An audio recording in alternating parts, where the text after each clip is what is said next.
He will bring Franco Colapinto. Hi guys, so welcome back to the Red Flag Radio YouTube channel. Today we are going to be talking about the third round of the 2025 championship, which is the Japanese Grand Prix. And briefly, before we start with going into all the things that we expect to see or expect to hear right before the race, we're just going to put a small visual on the screen here to have a look at the current drivers and constructors championship as things stand after the Chinese Grand Prix. So if you want to have a look at the standings, please pause the video right here. Okay, now that that's done, uh, first things first, we have to address the elephant in the room, and we did do so briefly a few days ago, but it still feels like a lot of things have happened since the Chinese Grand Prix. It almost feels like the Chinese Grand Prix was a decade ago because of the amount of things that have happened, specifically with the Red Bull camp.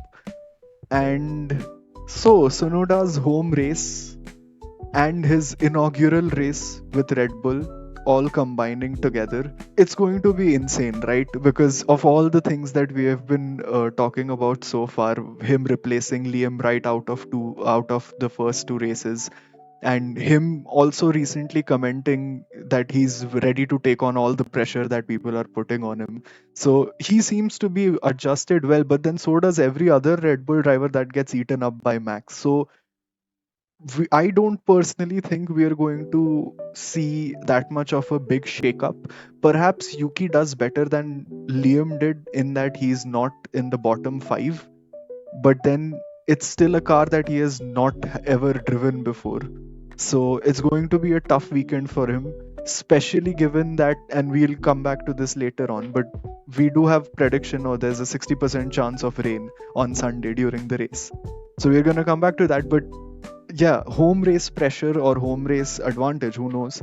A new car, possibly a wet race, and a very uncooperative car at that. So what do you think, Tandon? Do you think he takes the fight to Max, or does he even support Max in the top 10? Well, first of all, finally he's getting his chance at Red Bull after being with the Red Bull Junior Academy for almost, I think, 7 years now. And just in time for his home race. So it's the moment he dreamt of. But let's be real, whether he can match Max Verstappen straight away. Initially, I feel it will be very tough for him. Maybe maybe like how we said for Liam Lawson, that initially he needs to get a feel of that car, gather all the data possible so that wherever he finds the negative side of that car, he can share that feedback to the team and make those adjustments and improve the car. Because I feel he will get more races compared to Liam Lawson. I don't think he will be part of that program where he will be removed after just two races. Mm. So I think there will be some huge support for him, especially from the first race, because it's home Grand Prix. So I think that's the best place you want to start. And if he doesn't deliver, this dream could quickly become a nightmare as well, especially for Red Bull, because in a way they are trying to hide the fault which is present in their car, because we all know this car is something like a beast in a very negative way at the moment. So I feel what team would prefer to have from Yuki's side is basically to be consistent, be the rear gunner for start, and if he's able to match Max Verstappen, then why not push ahead? Make sure you are at the front. Maybe give some hard time to Ferraris, Mercedes, or even McLaren. But I think initially the main job would be to do much better from what Liam Lawson was doing, and show that hey, he's not there just as a rear gunner, but he can fight at least in points and be a better support to Max Verstappen. Because right now I feel Red Bull are nowhere they wanted to be. So I feel with the feedback he can provide to the team, he will definitely improve the car and make sure he can stay with the team for long duration. And who knows, maybe it can be that match made in heaven, which is something we thought that should have happened initially, but after two races, maybe that can work out. So let's see. I think it's a exciting place to have that experiment, and hopefully that works out for Yuki Tsunoda as well as for Red Bull. Yeah, but Sure, I mean, that's all we can say, right? We really are going to get the evidence after we have watched the first few practice sessions of what Yuki can do with the car. But then moving on to the driver he's replacing, Liam Lawson, back to Racing Bulls, a car he was quite comfortable with. And I'm sure he's going to be a lot more comfortable in the team in general because firstly being the teammate to one of the greatest drivers of our current generation, that pressure is alleviated off of him. And secondly, as I mentioned, the car is already something he's familiar with. But then I think they will treat him as the primary driver because he does have seniority over Hajar in the team, at least because he's raced a few races with Red Bull already, and Racing Bulls for that matter, the whole organization. And I think that's why he would deserve, like, this should not be a negative remark against his skill or his performance, him being put back in the Racing Bulls. He should be treated as the first driver for Racing Bulls. And in that sense, I think, at least based on the limited data we have based on last year's performance in the racing VCARB, I think he does outperform Hajar. I don't think Hajar can keep up with Liam Lawson just yet. But then that being said, he has also had 2 more races than Liam in the current spec of the Racing Bulls. And yeah, I don't think there is a lot to dissect here because simply Liam just has a little bit more experience. Right. I think on paper, people are saying that Liam Lawson has been demoted. But I feel people are not even considering Isaac Hajar as a competition. People are saying, like, could this ironically make him shine brighter? And if Lawson outperforms Tsunoda from a lower seat on paper, then imagine the awkwardness at Red Bull because that would hit at maximum level. And I think that's what Liam Lawson wants to do at the moment. From the initial expressions which we saw in the paddock, I feel he's more confident and in a much happier place for now. So I feel that's the that's what you need to perform. And like you said, he won't have that much pressure which we saw he had initially with Red Bull. So I feel he's in a much better place to start with.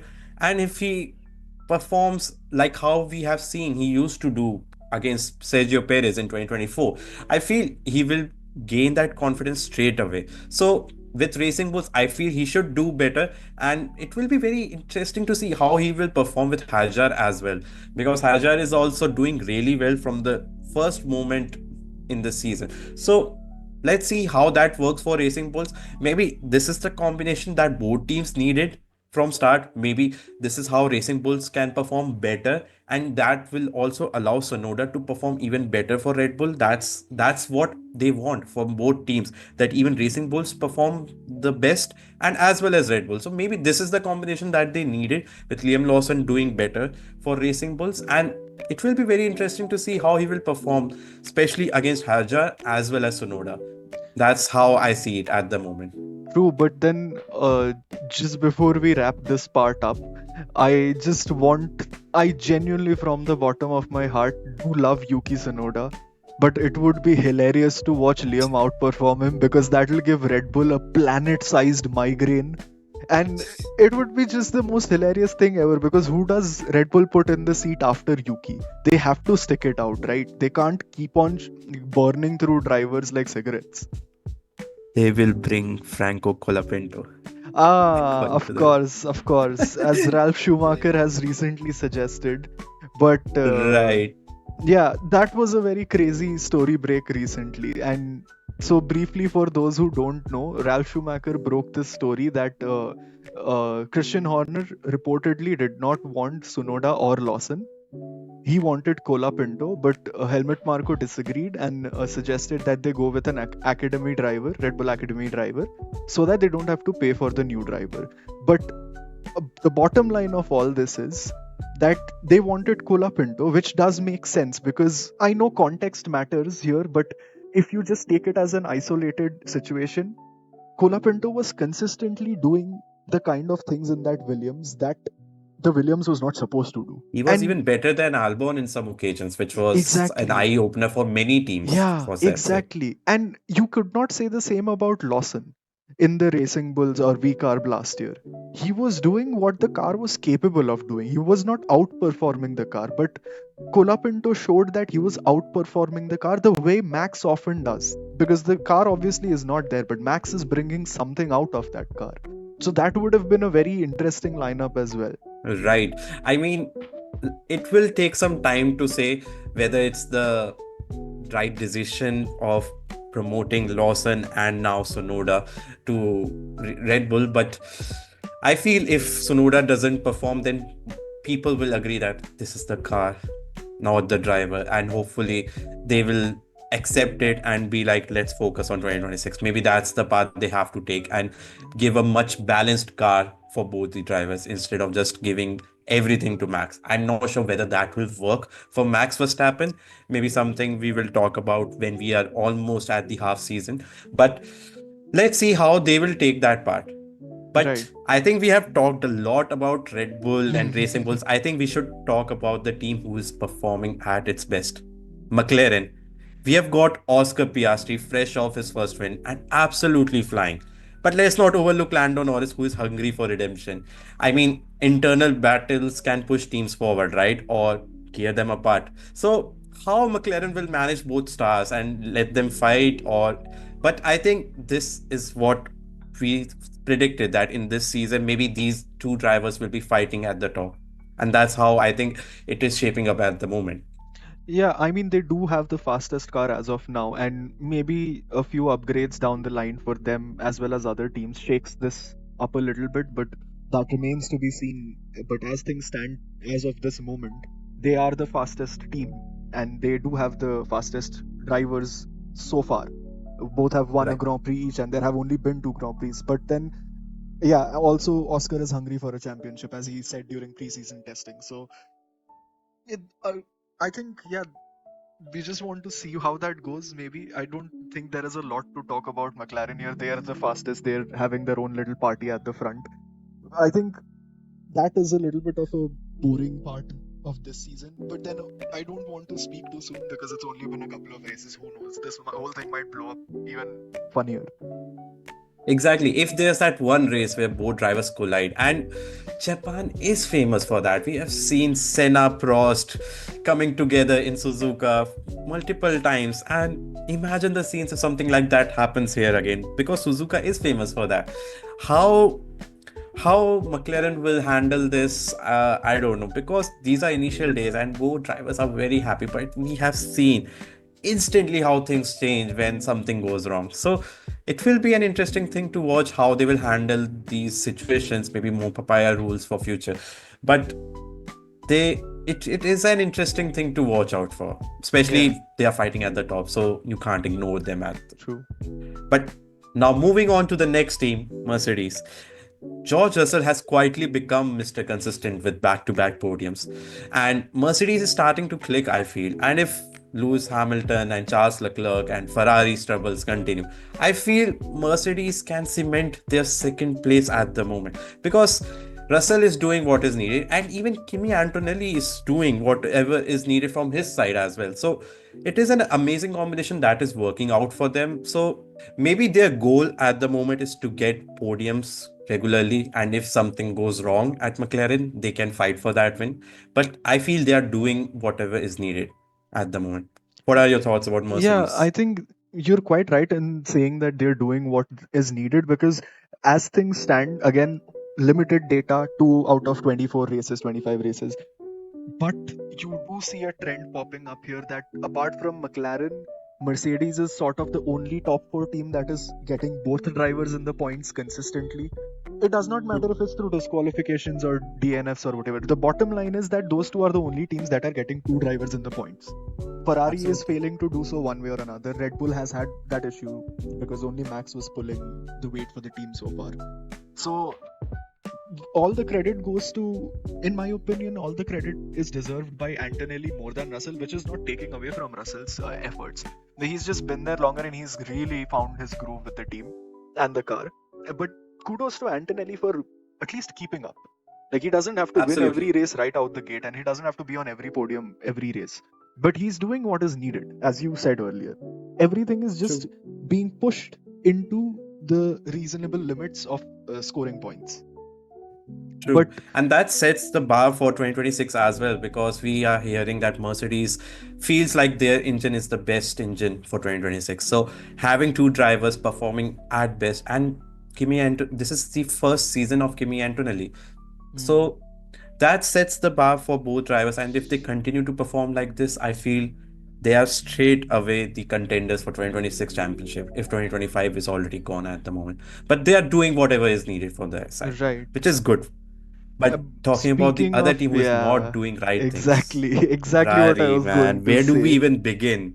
Uh, Double disqualification in China. there is no Hamilton and Leclerc place to both begin with disqualified. Ferrari unless you go back to the source, which was the 1950s first Grand Prix, because I think since then it has been gently downhill, more or less, and it shows in the driver's standings as well. Lewis being ninth and Charles being 10th. Like, that is horrible, right? And this has been a very rough season for both of them. And the problem is, we know that the Ferrari has pace. The Ferrari is a competent car to say the least. If let's okay, fine, it's not fast, but it is competent. It is supposed to be in the top five. And for True. whatever reason, be it technical infringements or be it drivers' discomfort or be it radio with your engineers, neither of the drivers are simply able to find that sweet spot to even put their car in the points. And it's a nightmare start for any team, not just Ferrari. We like to clown on Ferrari because they like to clown on themselves, but it's a very nightmare start for them. And it feels bad because, as fans of the motorsport, I think all of us love Charles and Lewis a lot. I feel it's a roller coaster ride supporting Ferrari, and every fan can agree to that. But I feel Ferrari needs a perfect weekend desperately. Like, no excuses, no strategy blunders, just results. But can they actually pull that off? I really hope so, man, because that's not what we predicted when we started 2025 season. We really wanted to see both drivers fighting at the top with McLaren. I mean, we said that this is the perfect combination. Seven-time world champion, the most successful driver with the most successful team, and Charles Leclerc, who is hungry to get that first championship. But this is nowhere we thought that they will be. So they have to pull up their socks, find all the issues that they have internally, and just get some points, man. Be on podium. You got that sprint win. You have that pace. So why go on that roller coaster ride? Maybe I think now it's the time to go at the top and show that we are back instead of just be at the back. But again, they desperately need a perfect weekend now where they can say that we got what we needed instead of Yeah. just showing more clownery. And that is a perfect segue into another team who needs to bring in some points is Alpine, because they have had a very problematic couple of races as well. I mean, Gasly is doing what he can, but where are the points? The car He was got supposed to, disqualified as well. yeah, exactly. And the car, again, another car that is supposed to have pace. We talked about how Williams and Alpine are both supposed to be fighting for leading the midfield, fifth, sixth place vibes. But then, where are the points from Alpine? One way or another, mostly through one way, where his name is Albon, Williams are pulling some weight. They are bringing in those points. But Alpine needs to up their game real soon as well, because they do have the car to fight for the midfield. And they cannot let Williams pull a fast one on them and pull the rug out from under them and have a load of points, which becomes difficult for them to catch up after the summer break. True. If you thought Ferrari had issues, Alpine says, hold my steering wheel. Because two races in and only team with 0 points. So they are in crisis mode at the moment. Especially when people said that maybe Duhan will be replaced after like 8 races. So he's trying to fight hard considering he got that 10-second penalty. He's fighting, but they are not getting those results. And Gasly was in points, but he got disqualified as well.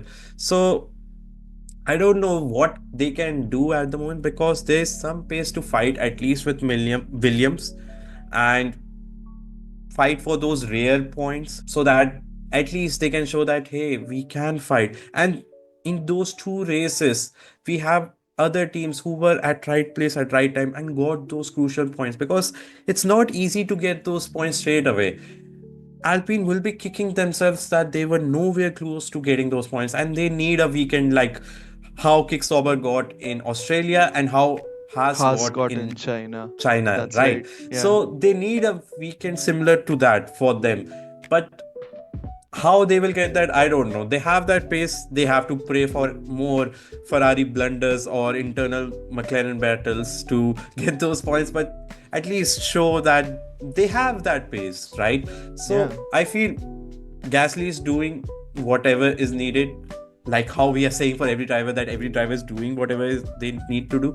But they have to sort out their internal issues as well, because disqualification, Ferrari got disqualified, and that's the reason why people are not talking about the Alpine blunders at the moment. So whatever is needed, they have to find those internal issues and resolve them and be in a much better place to fight, because there's no margin of error at the moment, especially in the midfield, because every team is so close to each other. You Right. can't make those mistakes. Exactly. And as you said, the reason why we keep saying every driver is doing what they need to is because right now the grid is sort of bunched up pace wise. So every driver has to do what they need to do, because if not, a single slip up means another team is going to eat them up, straight, fair and square. And True. also to get back to your point about the Ferrari blunders stealing spotlight, the Ferrari blunders have also stolen the spotlight from the team whose hat sits on Rishabh's head, which is Aston Martin, and specifically driver number 14, which is Alonso, who has had 2 DNFs so far. And there have only been 2 races. So that is a huge tragedy for someone of his caliber. And for whatever reason, it's just the car is not working for Alonso. They're having mechanical issues or something or the other. Their first race he spun out and crashed. Second race there were mechanical issues. His brakes were on fire.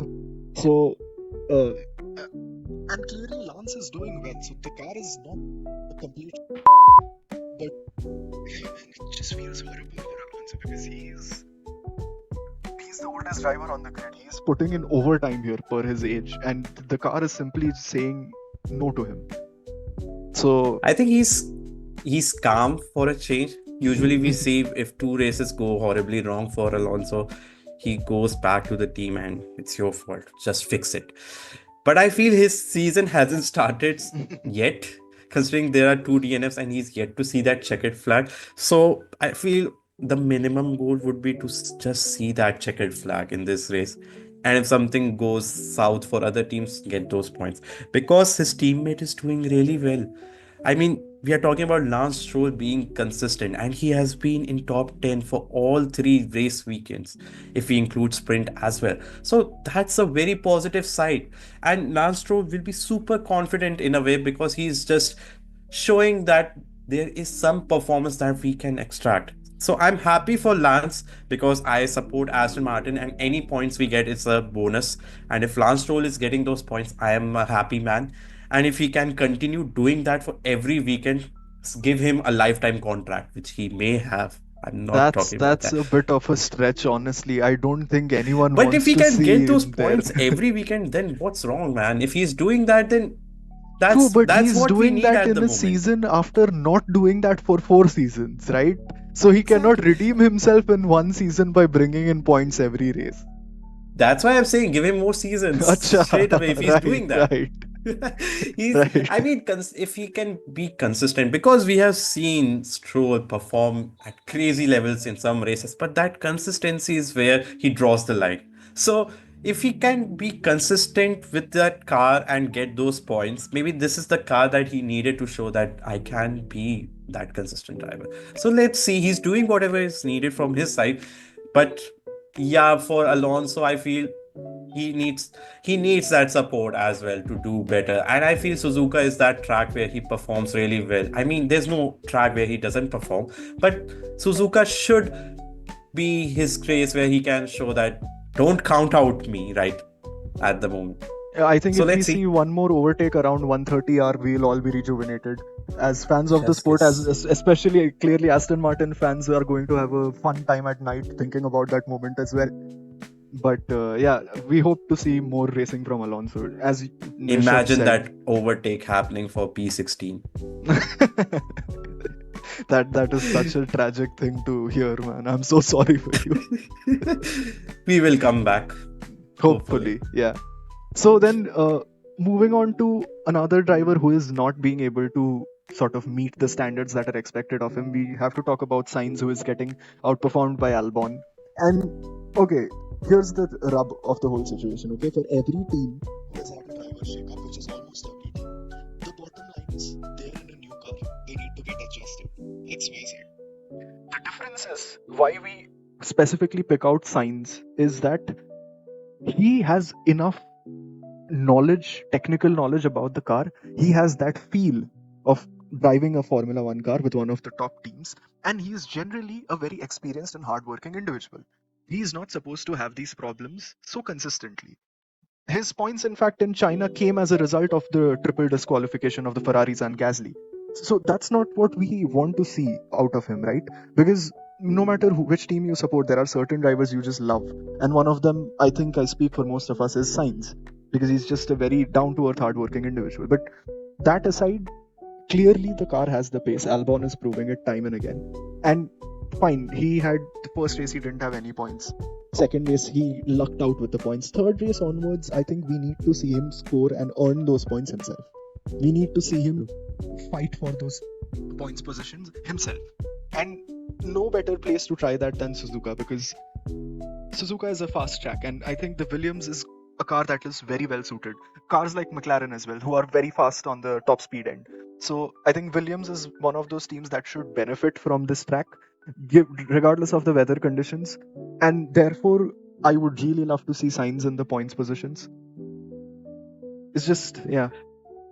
I think everyone who saw the testing and they were just straight away saying that maybe Science will be very close to the top four. But if we talk about points, he got only 1 point so far after two races. Yes, we saw he made an error in Australia and he got that 1 point after the triple disqualification.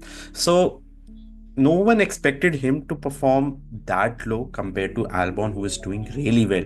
In both races, he was there. He led in China and he was very consistently fighting with Ferraris in Australia. So Albon is doing really well for that team, but they need both drivers. Science, I know this is his new team, but he was looking very comfortable from testing straight away. So there's something that is missing for their team, for Science side as well. So maybe something they must have talked about, and maybe it's something that they have sorted out because he was nowhere close to Albon in China. So I think he will have a much better weekend, hopefully, because everyone loves Science. Every fan girl wants to see Science be consistent with that car as well. But let's see. I feel had Williams expected a much better weekend in China as a whole, but I feel at as long as they are getting double points, they are doing that damage limitation in some races, which we said that there will be some races where they won't get any points as well. So Mhm. for now they're doing whatever is needed, but let's see how they can cope up and perform, especially Science, because he needs that much better weekend for his side as well. So talking about the perfect weekend, I think Haas was spot on with everything that went. I think it was just pure money because Esteban Ocon P5 got those 10 points and Ollie Bearman got those crucial 4 points for Haas, and now they are P5 in standings. I think they couldn't have asked for a better weekend because 14 points in China, amazing, pure amazing. And Ollie Bearman was the only driver who was making those moves, and Ocon was at perfect place to get those points. Yes, we know three drivers got disqualified, but you have to be there to get those points. And now they have 14 points. And we thought Kick Sauber will be in position to be ahead of Haas. And Haas be like, you know what? If you can get those points, we will bounce back. And they bounced back in the perfect way. 14 points in China. Amazing. Amazing. There are no words at the moment. No more ball sucking for Haas drivers, it seems. Oh, you have taken that road. Yeah, I can see that. But yeah, also, it's as you said correctly that the 14 points in China is a great thing for them. And the best part is that those were not freebies for either of the drivers. Sure, the disqualification and all is factored in for Ollie Behrman, that's fine, but he was still the driver who pulled the same switcheroo double whammy on three drivers back to back and taunted them for good measure. And then Ocon's overtake on Antonelli, was it? I think, going onto the grass. His one overtake was worth three overtakes because Exactly. that That's the was an reason why insane he move. was at P5. Yeah, exactly. So clearly they are doing very well as a team. I think apart from the top teams, that is McLaren and Mercedes, the only other team that is consistently showing sparks of brilliance with both drivers is Haas at the moment. And that is a great sight to behold, because how often do you get the chance to say that, oh, Haas did well? We had isolated incidents of a few drivers doing well every now and then, with K-Mac getting that pole and a couple of years ago and all. But then, how often do you get the chance to praise Haas? Which is a very harsh thing to say, but well, they're here to prove us wrong. They're earning that True. praise.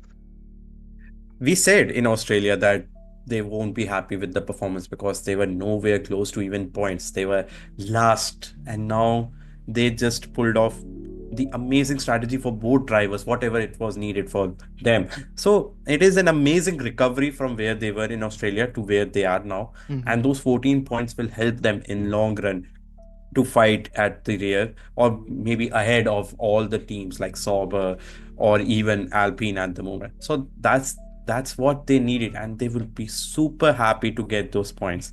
Considering Sauber, who had an amazing first race from the Hulk side, so they won't be that pleased because again now they are at the back with Alpine. So yeah, what more they can do now to fight with the harsh drivers, because we said in Australia they were lucky to be at right place at right time.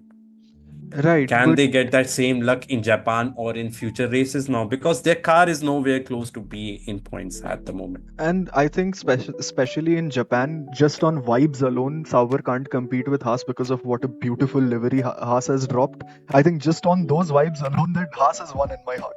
It doesn't matter what the outcome of the race, but that livery is gorgeous. Yeah, so maybe it's a matter of luck for Sauber. As you said, there is not a lot in the car that can be brought out to push the car into the points one way or another, because it is a tractor ultimately. And that being said, however, still so many things are yet to be seen in terms of whether it rains or not, and whether a few drivers crash at the beginning or towards the end of the race or somewhere in between. And Japan does see some racing incidents every now and again, so that might be that little gap of luck and fortune that Sauber needs to bring in some points. And Bortoletto was also doing great in Australia until he wasn't. So he has also got the capacity to bring those points. It's not just Hulk carrying the team alone. So I guess that's all we can say about them, right? We just hope they get lucky. And we want to talk a lot more about these teams such as Sauber and Haas. It's just that they get overshadowed by the top four, because the top four are having their own drama going on the track as well as off the track. So yeah, I'm glad to see that there is something to talk about these teams, and just hope there is more to talk about for Sauber. True.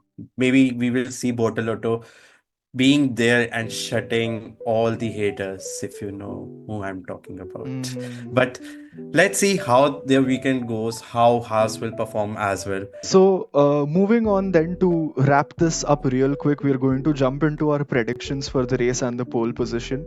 And that being said, do keep in mind that our predictions are going to be a little bit biased, especially from my side, because it's not like McLaren is having a hard time gaining those front row lockouts these days, right?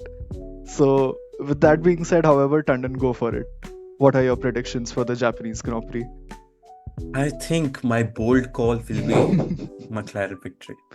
Very, very bold, very brave indeed.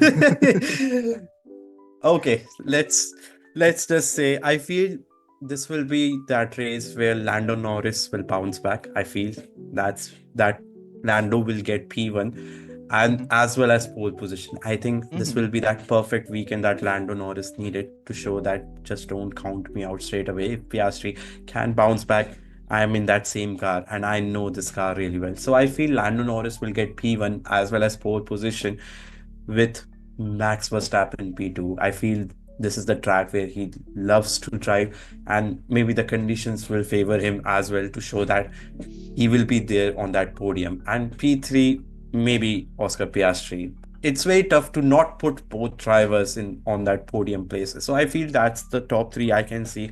But if I have to go some out of the box prediction, uh, let's just say Alpine points in this weekend for now because they Mm, desperately need some points. Those are my predictions at the moment. nice. That's a very good prediction because I think we might see at least 60 or 70% of those come true. But that being said, I disagree on a couple of things. My predictions tend to favor more Max for the pole position, even though he's not in a competitive enough car compared to the McLarens. I feel like, Interesting. yeah, Japan is just, and this is not to take away from Lando's capability to drive around Suzuka, but I think Verstappen is just better able to push that car for pole position in this track. It's not just about raw speed as well, even though McLaren does have it. So, pole position Max, if P2 front row occupied by Lando, of course, in my opinion. If they don't take each other out going into turn one, giving us a beautiful recreation of Senna v Prost, then I think Lando does go on to win the race. But so maybe the podium positions for me are Lando, Max, and I'm going to have to stick with Mr. Consistent here. P3 for Russell, probably. Yeah, and That's the one prediction. I feel maybe I am going against Mercedes at the moment, considering how McLaren is performing. But George Russell can prove me wrong straight away. yeah, but finally, the out of pocket prediction I think is if it rains, I think instead of Russell, Leclerc takes the P3 position on the podium. Okay, I don't have very strong that's reasons to support this, it's just a gut feeling, but I just think around this track, Charles is better suited to drive in the rain, and therefore he might just end up taking that third place because that would also be a confidence booster that Ferrari needs, and I think Leclerc is the one who is more suited to deliver that at the moment. sure. That could happen. Yeah, That that's let's something see. that maybe Ferrari desperately needs for Yeah. now. Well, that wraps it up. If you enjoyed the breakdown and you don't want to miss anything, make sure to like this video, subscribe to Red Flag Radio F1 and hit that notification bell so that you always stay updated with all the action. And of course, make sure you drop your predictions below and let us know who will be bunch of rock stars or bunch of. Until next time, see you on the grid. Bye bye. Bye, guys.